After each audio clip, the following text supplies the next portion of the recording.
लगे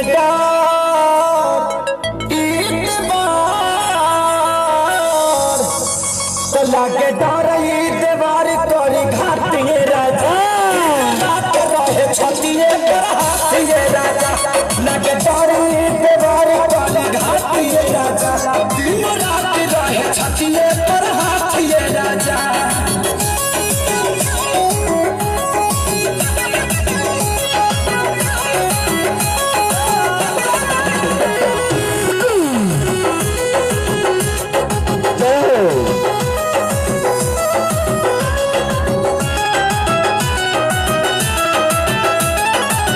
केतन मनाई खियाई ठूस के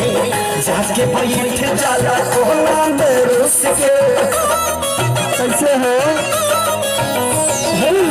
केतन मनाई खियाई ठूस के जाके बैठ जाला कोना में रुस के अरे लइका कहाई के गुलार लीले पपाई यार भइल राजा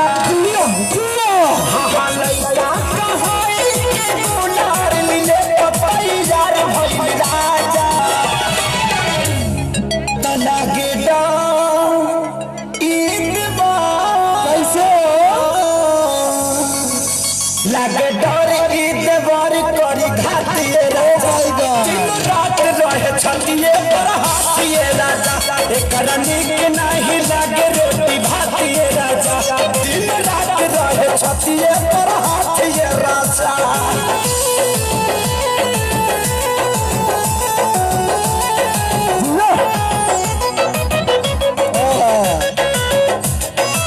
बहुत गेहूं का पाल मिसले हवा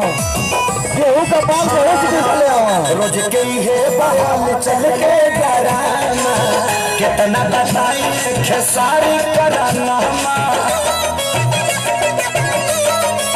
रोज के है बहाल चल के डराना कितना बताई खेसारी कराना अरे आके अब तू ही संभारा ई पानी सर से पार भइल राजा जिया जिया जिया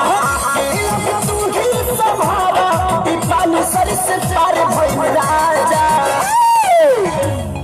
तना के डर